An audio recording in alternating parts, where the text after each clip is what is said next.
चाहिए, मुझे कुछ नहीं चाहिए, तो भैया ये सबसे बड़ी मूर्खतापूर्ण बात होगी।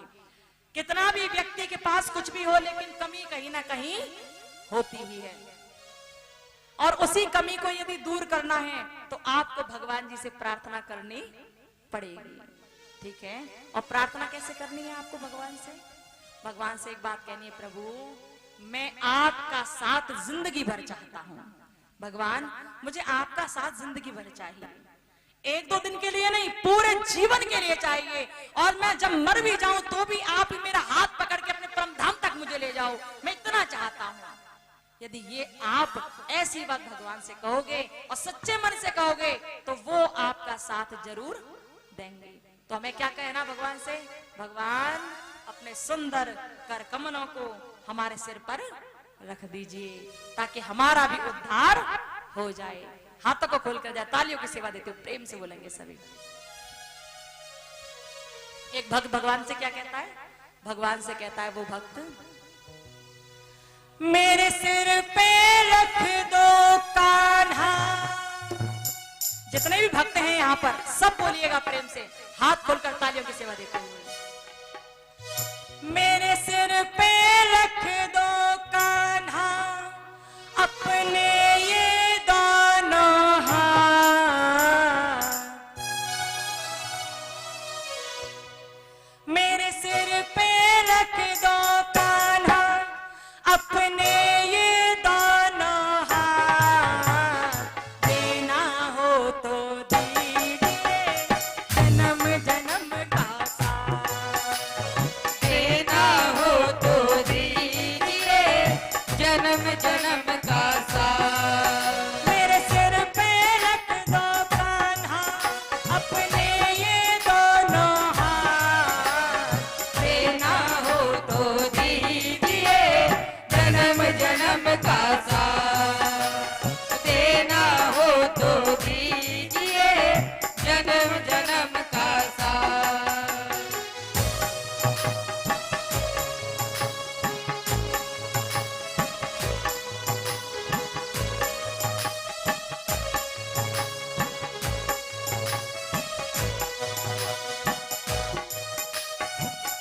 जो भी भक्त चाहते हैं कि भगवान अपने सुंदर हाथों को, कर कमलों को हमारे सिर पर रखें, तो सब प्रेम से बोलते रहें, जय जय श्री राधे राधे।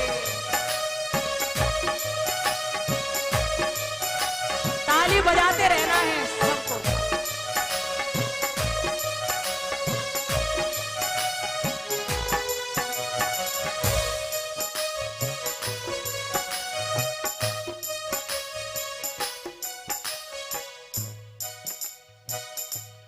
प्यारे प्रभु, झुलस रहे हैं गम की धूप में, खुशियों की छाया कर देना, झुलस रहे हैं गम की धूप में, खुशियों की छाया कर देना, झुलस रहे हैं गम की धूप में, खुशियों की छाया कर देना, झुलस रहे हैं गम की धूप में, खुशियों की छाया कर देना, बिन कान्हा के नाव चले ना तू पतवार पकड़ लेना, बिन कान्हा के नाव चले ना तू पतवार पकड़ लेना, बिन माझी के नाव चले ना तू पतवार पकड़ लेना, बिन माझी के नाव चले ना तू पतवार पकड़ लेना, और मेरा जीवन रोशन कर दो, मेरा जीवन रोशन कर दे छाई अंधेरी रात, देना हो तो दीजिए जन्म जन्म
यदि हाथों में जान है तो बजा कर बोलना, और हाथों में बिल्कुल जान नहीं रही है तो धरे रखो जो ही, धरे तो रहने ही फिर, ठीक है।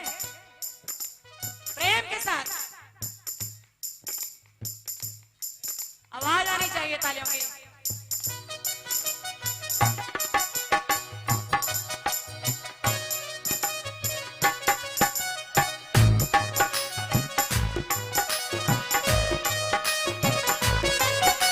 सोते हुए नहीं, जगते हुए बजाना है। प्यारे प्रभु, इस जन्म में सेवा देकर बहुत बड़ा उपकार किया, इस जन्म में सेवा देकर बहुत बड़ा उपकार किया। प्रभु से हम सबको कहना चाहिए, भगवान सबसे बड़ा काम तो आपने मेरे लिए ये कर दिया कि मुझे इंसान बना दिया। नहीं तो पता नहीं मैं किस योनि में पड़ा होता, पता नहीं मैं कोई जानवर बना होता या छोटा सा कीड़ा बन के नाली में पड़ा होता। प्रभु आपने मेरी जिंदगी सुधार दी, प्रभु मुझे मानव बना दिया, इंसान बना दिया मुझे, और इंसान बनाकर भी मेरे भीतर ऐसी भक्ति पैदा कर दी कि मैं आपके भक्तों की सेवा कर पा रहा हूं। आपने मुझ पर बहुत दया की है भगवान, सदैव दया करना। इस जन्म में सेवा देकर बहुत बड़ा उपकार किया, इस जन्म में सेवा देकर बहुत बड़ा उपकार किया। तू ही गोविंदा तू ही गोपाला, मैंने तुमको जान लिया। तू ही गोविंदा तू ही गोपाला, मैंने तुझको जान लिया। तू ही गोविंदा तू ही गोपाला, मैंने तुमको मान लिया। तू ही गोविंदा तू ही गोपाला, मैंने तुझको जान लिया। तेरा साथ रहे बरसों तक, तेरा साथ रहे बरसों तक, बस इतनी सी बात, देना हो तो दीजिए जन्म जन्म का साथ, वो देना हो तो दीजिए जन्म जन्म का साथ। देना हो तो दीजिए जन्म जन्म का साथ। वो देना हो तो दीजिए जन्म जन्म का साथ। मेरे सिर पे रख दो कान्हा, मेरे सिर पे रख दो कान्हा, अपने ये दोनों हाथ, देना हो तो दीजिए जन्म जन्म का साथ। देना हो तो दीजिए जन्म जन्म का साथ। हरि बोल।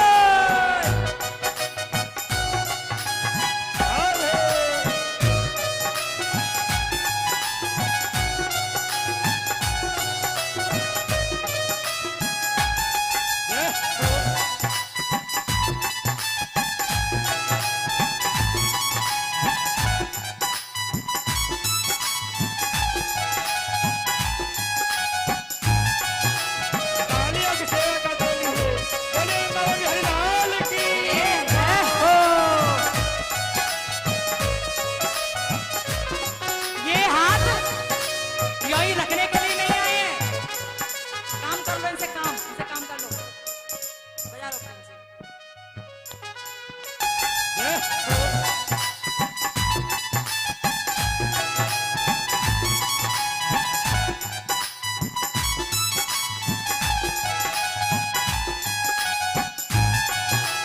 तालियों की सेवा का ध्वनि हो, बोले बाबा जी हरिलाल की।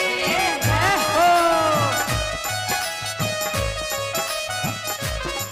ये हाथ यही रखने के लिए नहीं आए हैं, काम कर लो इनसे, काम कर लो, बजा लो। नहीं बैठना है भगवान के भजन में, भगवान के भवन में हाथ भी बजाने, जीभ भी चलानी है, जीभ भी चलानी, ध्यान रखना।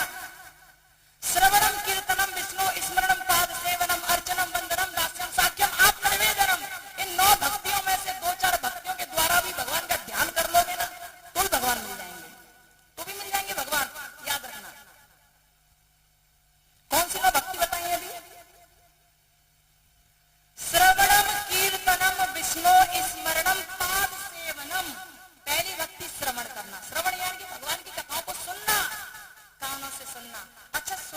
श्रवण करने में जरा अंतर होता है, सुनने में और श्रवण करने में जरा अंतर है। सुनना वो होता है कि आपने कथाओं को सुना और सुनकर यहां से सुना और यहां से निकाल दिया। जब आपसे पूछा गया कि कथाओं में क्या सुनाया गया तो आपको याद ही नहीं है, सब खत्म हो गया, जो आया सब निकल गया, उसे कहते हैं सुनना। सुनना सिर्फ यहां से सुना, यहां से सुन के निकाल दिया, समझा नहीं आपने, समझा नहीं, उसे कहते हैं सुनना। ठीक है, लेकिन श्रवण का मतलब क्या है? श्रवण का मतलब यह है कि आपने कथाओं को सुना और सुनकर समझा और समझकर आपने इस कान के द्वारा उसे अपने हृदय में उतार लिया, हृदय तक ले गए और हृदय में ले जाकर आपने उन बातों को जाना और उनका अनुसरण किया, उसे कहते हैं श्रवण करना। सुनना तो केवल सुनना होता है, समझना भी नहीं, केवल सुना निकाल दिया। लेकिन श्रवण का मतलब यही है कि आपने कथा को सुना, समझा और हृदय में धारण कर लिया और उसके अनुरूप काम किया। तो पहली भक्ति यही है, श्रवणम, फिर कीर्तनम। आप सुनते हो भगवान की कथा को, बहुत प्यारी बात है। दूसरी भक्ति कहते हैं कीर्तन करना, सिखाते हैं कीर्तन करना। आप यदि कीर्तन कर रहे हो भगवान का, आप कीर्तन तो कर रहे थे ना, अभी श्रवण भी कर रहे थे, कीर्तन भी कर रहे थे, आप बोल भी रहे थे, सब कुछ कर रहे थे। लेकिन जो लोग नहीं बोल रहे वो केवल सुन रहे हैं, श्रवण नहीं कर रहे, और कीर्तन सुन रहे हैं लेकिन बोल नहीं रहे। हालांकि आप सब में अधिकाधिक लोग सभी बोल रहे थे और तालियों की सेवा दे रहे थे। ये भक्ति है प्यारे, यदि इनके द्वारा भगवान का ध्यान करते हैं, 9 नहीं तो 2-4 भक्तियों के द्वारा भगवान का ध्यान कर लेते हैं, तो भी भगवान की भक्ति में मिल जाती है, प्राप्ति हो जाती है, उनकी सुंदर अच्छी बातों की, उनके सुंदर रूप की प्राप्ति हो जाती है। श्रवणम यानी कि सुनना, सुनकर हृदय में धारण कर लेना। कीर्तनम यानी कि कीर्तन करना भगवान के नाम का। श्रवणम कीर्तनम विष्णु स्मरणम पाद सेवनम, स्मरण करना भगवान का। स्मरण कैसे करना चाहिए? माला ले लो, एक मंदिर में बैठ जाओ और बस ध्यान लगाओ, और जब कोई आ जाए तो कह दो बैठ जा भैया, और फिर माला लेकर जपना शुरू कर दो। क्या ये स्मरण है? क्या ये भजन है? क्या ये ध्यान है? क्या लगता है आपको, ये ध्यान है क्या? बहुत से लोग हाथ में माला ले ली, माला लेकर एक जगह बैठ गए, और जब कोई आया तो कह दिया बैठ जा बैठ जा बैठ जा, अभी माला जप रहा हूं, फिर तुझे देखूंगा, बैठ जा। अब वो बंदा बैठ गया, फिर आपने माला ली, फिर जपना शुरू कर दिया, फिर कोई दूसरा है, फिर कह दिया बैठ जा अभी मैं आ रहा हूं। क्या ये भजन है? क्या ये माला जपना है? नहीं है, ये भजन नहीं है, ये माला जपना नहीं है, ये जपना नहीं है, याद रखना। लेकिन भागवत के बीच में इसी वजह से भजन कीर्तन होते हैं। यदि कोई ये चाहे कि पूरे भजन ही भजन गाओ और कथा नहीं करना है, तो भैया फिर वो भागवत नहीं रह पाती, फिर तो केवल भजन कीर्तन हो सकते हैं, वो भागवत नहीं होती। यहाँ भागवत चल रही है, और भागवत चल रही है तो आपको भागवत में तन मन धन से लगना है, मन वचन कर्म से लगना है, और कथा को सुनते जाना है। सूत जी महाराज सौनिक ऋषियों से कहने लगे कि तुमने पूछा कि किसका उद्धार हो गया भागवत सुनने से, मैंने तुम्हें बताया कि ज्ञान वैराग्य ठीक हो गए, ज्ञान वैराग्य तर गए भागवत सुनने से। तो सौनिक ऋषियों ने कहा भगवान आपकी कथा मुझे बहुत सुंदर लगी, हमें बहुत अच्छी लगी, लेकिन एक बात हमारे मन में घूम रही है, आप ये बताएं कि भागवत सुनने से केवल अच्छे लोगों का ही उद्धार होता है, या बुरे बुरे लोग भी तर जाते हैं, या पापी भी तर जाते हैं? क्योंकि पापियों को तारने के लिए भी तो कुछ चाहिए। यदि अच्छे अच्छे लोग ही तरते रहे तो पापियों का क्या होगा भाई? उनके उद्धार के लिए भी तो कुछ करना चाहिए। ये सुनकर सौनिक आदि ऋषियों की बात सुनकर सूत जी महाराज ने कहा ऋषिगणों, मैं बताता हूँ कि भागवत सुनने से पापियों का भी उद्धार होता है। एक बहुत बड़ा पापी था जिसका नाम था धुंधकारी, और धुंधकारी जैसा पापी उस कथा को सुनने से तर गया। जानते हो कैसे? बताता हूं। सौनिक ऋषियों ने हाथ जोड़कर कहा भगवान हम सुनना चाहते हैं धुंधकारी कौन था और कैसे वो तर गया प्रभु की कथा सुनने से, क्या हुआ उसके जीवन में हम जानना चाहते हैं। ये सुनकर सूत जी महाराज कहने लगे हाँ सुनाता हूं सुनाता हूं। कहने लगे अत्र ते कीर्त में श्याम इतिहासं पुरातन यस्थ श्रवण मात्रेण पापहा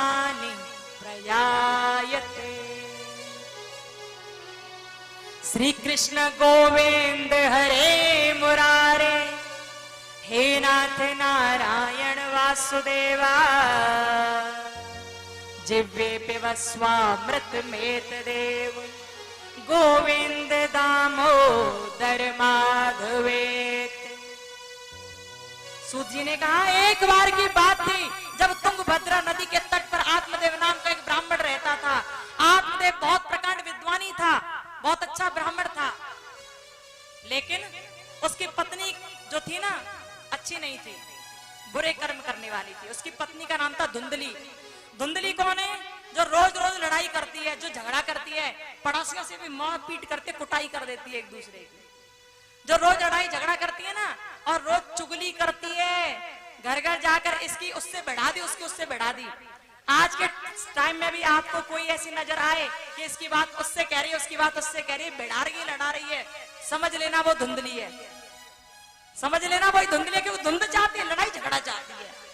धुंधली वही जो सुबह सुबह उठकर नहाती नहीं है, 8-10 रोटी ली और खा ली, और खाने के बाद दुनिया में घूम ली, पहले फिर आई 4 बजे शाम को नहाई, वो है धुंधली।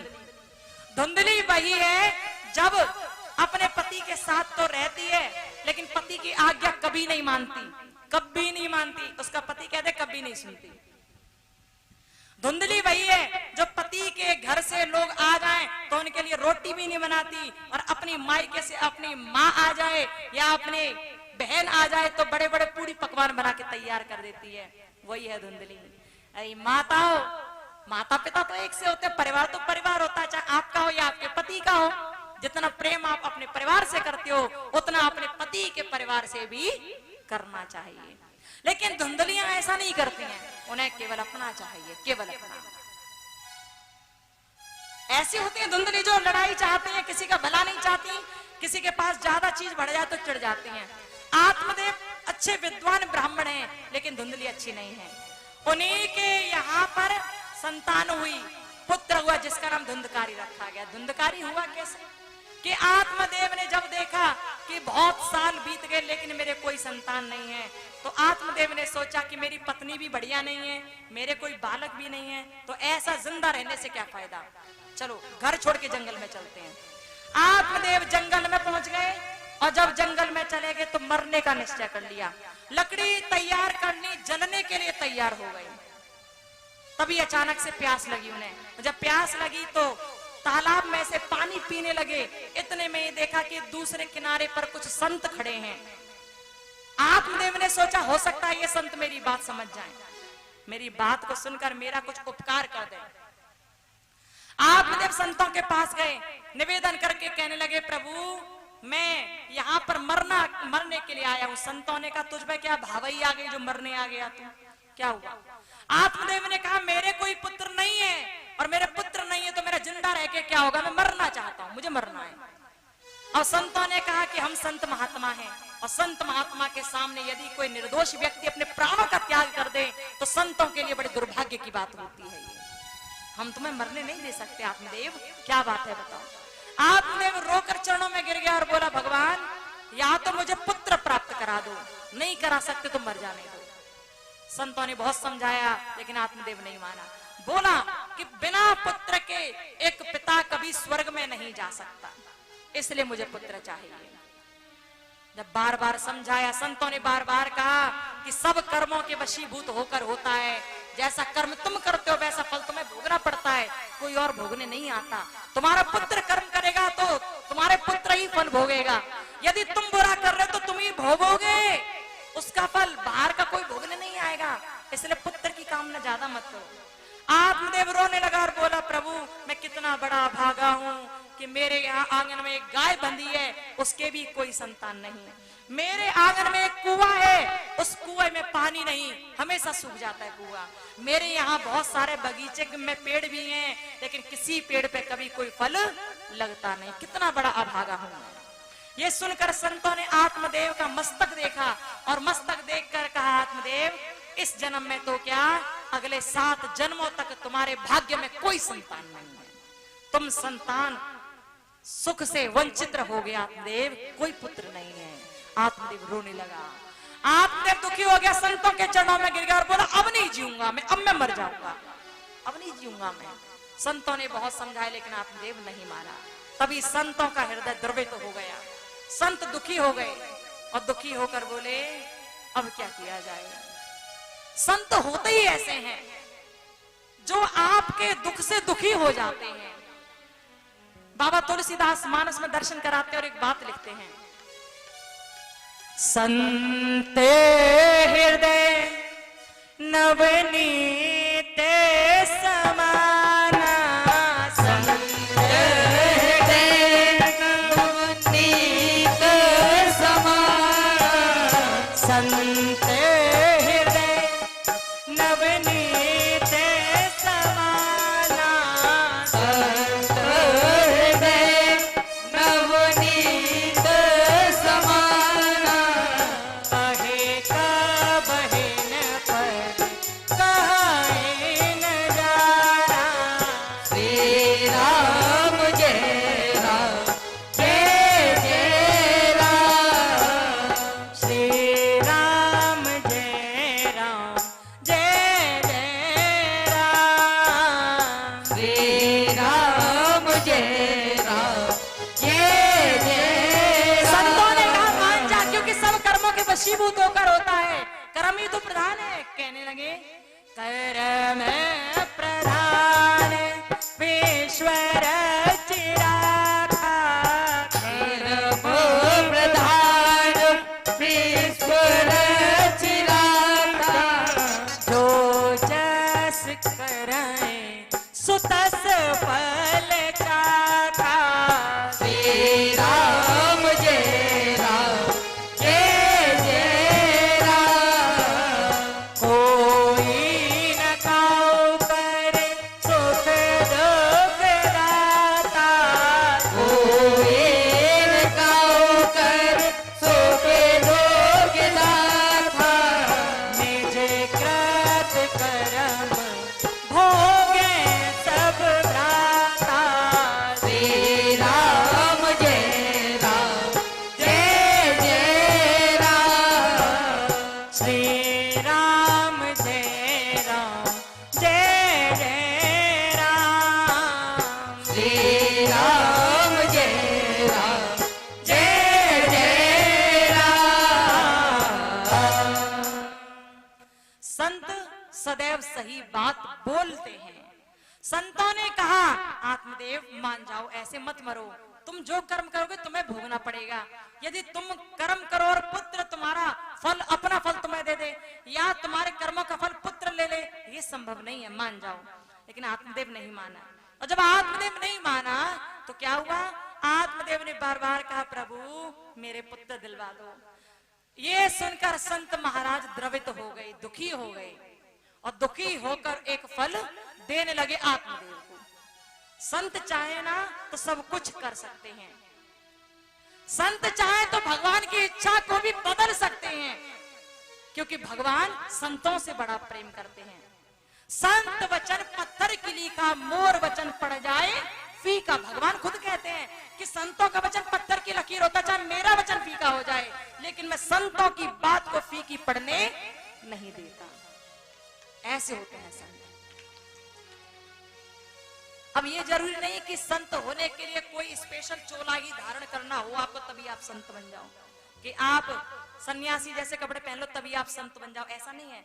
संत आप अपने मन के घोड़ों को बांध कर बन सकते हो, संत आप परोपकार करके बन सकते हो। और संत की संतता यदि कपड़ों से पता चल जाती तो दुनिया कपड़े रंग के संत बन जाता। संत बनने के लिए प्यारे बहुत काम करने पड़ते हैं, तब कोई संत बनता है। संत कौन? जो दुनिया के लिए सोचे, दुनिया के दुख से दुखी हो जाए। संत की संतता कपड़ों से नहीं, उसके आचरण से होती है। संत की संतता उसकी पहचान उसके वस्त्रों से नहीं, उसके व्यवहार से होती है। यदि कोई साधु का रूप धरकर भी दुनिया का भला नहीं चाह रहा, केवल अपना घर अपना पेट भरने में लगा हुआ है, तो वो वास्तव में संत नहीं है। संत वो जिसका आचरण शुद्ध हो, संत वो जिसका व्यवहार पवित्र हो, संत वो जो दुनिया के भले की बात कहे, संत वो जो भगवान की भक्ति के लिए तत्पर रहे। वो संत महाराज की जय हो। यहाँ भी बहुत बहुत विद्वानी संत हैं।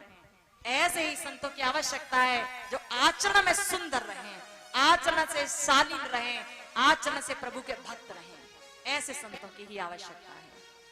बोले संत महाराज की जय हो। वो संत जो आए थे उन्होंने एक फल दे दिया आत्मदेव को, लो ले जाओ, अपनी पत्नी को खिला देना, आपकी पत्नी गर्भवती हो जाएगी, उसके पुत्र होगा, जाओ ले जाओ। पर याद रहे कि फल खाने के बाद नियम बहुत करने पड़ेंगे। सुबह सुबह उठकर ब्रह्म मुहूर्त में नहाना होगा, पूजा पाठ भी करनी होगी, और हो सके तो व्रत भी रहे एक समय, शाम के समय ही भोजन करे केवल, और चुगली नहीं करनी किसी की भी, बड़ों के चरणों को छूना है, ये नियम करना पड़ेगा, तब संतान होगी, उसके बता देना उसे। आत्मदेव ने बात सुनी, फल ले गए धुंधली के पास, धुंधली को ले जाकर दे दिया और कह दिया इसे खा लो, संतान हो जाएगी। सारे नियम बता दिए कि इन नियमों का पालन कर लेना। अब धुंधली सोचने लगी, अरे भैया मुझे तो सुबह सुबह उठकर बिना मुंह धोए 8 रोटी खाने की आदत है। सुबह सुबह उठकर मैं तो रोटियां खाती हूँ, पहले मुंह भी नहीं धोती, बस नाश्ता कर लिया भरपेट, उसके बाद दुनिया में घूम ली, तब जाके शाम को 3-4 बजे नहाती हूँ मैं। पूजा पाठ से मेरा दूर दूर तक कोई नाता रिश्ता नहीं है, मैं कैसे ये नियम अपना पाऊंगा। यही सोचने लगी, फिर विचार आया कि मैंने फल खा लिया तो ठीक नहीं पड़ेगा, अरे कौन खाए फल, कौन इतनी भावई झेले, मुझे नहीं खाना। उसकी बहन आ गई, उसकी बहन ने कहा फल नहीं खाना, मत खाओ, ऐसा करो कि इस फल को आंगन में गाय खड़ी है उसे खिला दो, मेरे संतान होगी मैं तुम्हें दे दूंगी, वैसे ही मैंने गर्भ धारण कर लिया है, मैं तुम्हें दे दूंगी। धुंधली ने फल लिया, आंगन में खड़ी हुई गाय को खिला दिया। समय आगे बढ़ा, और जब समय आगे बढ़ा तो धुंधली की जो बहन थी ना, उसने एक पुत्र को जन्म दिया।